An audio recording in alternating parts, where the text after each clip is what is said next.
ஐயனார் துணை சீரியலில் டுடே எபிசோடில் நம்ம நடேசன் ரொம்பவே கோவப்படுறாங்க. இப்போ மரியாதையாக வீட்டை விட்டு வெளியே போறியா இல்லையா, இல்லாட்டி கழுத்தை பிடிச்சி நான் வெளியே தள்ளுவேன் அப்படின்ற மாதிரி சொல்கிறாங்க. அதுக்கடுத்து தான் நம்ம பல்லவனோட அம்மா இருந்துட்டு என்னை கொன்னே போட்டாலையும் சரி, நான் இந்த வீட்டை விட்டு எங்கேயும் நான் போகிறதாவே இல்லை அப்படின்ற மாதிரி அவங்களுடைய அம்மா ரொம்பவே பிடிவாதமாக இருக்காங்க. நான் செஞ்சது எல்லாமே தப்பு தான், என்னை மன்னிச்சிடுங்க, வேணா உங்கள் காலில் கூட நான் விழுறேன் அப்படின்னு சொல்லிட்டு நடேசனோட காலில் விழுகிறாங்க.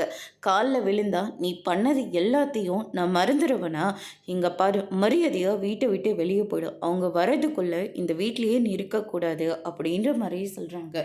என் பையன் என் மேலே ரொம்ப பாசம் வச்சுருக்கான், அவனை விட்டுட்டு என்னால் எப்படி போய் தனியாக இருக்க முடியும்? இங்கே பாருங்க, என்னாலலாம் எங்கேயும் போக முடியாதுங்க, என்னை புரிஞ்சுக்கோங்க அப்படின்ற மாதிரி சொல்லிடுறாங்க.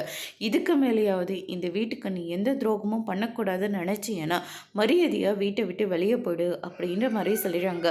அதுக்கு அடுத்ததாக பார்த்திங்கன்னா நம்ம சேரன் ரொம்பவே சந்தோஷமாக இருக்காங்க. அம்மா வீட்டுக்கு வந்ததுமே பல்லவனோட முகமே ரொம்ப சந்தோஷமாக மாறிடுச்சு. எப்படா அம்மா கிட்ட சேருவோன்னு சொல்லிட்டு அவன் காலேஜ் கிளம்பி போயிருக்கான். அது மட்டும் இல்லை, இத்தனை நாளாக நானே எல்லாருக்கும் சாப்பாடு பண்ணி கொடுத்துட்டு இருந்தேன். ஆனால் இப்போ அவங்க என்னடனா யார் யாருக்கு என்னென்ன வேணுமோ எல்லாத்தையும் பார்த்துக்கிட்டு இருக்காங்க.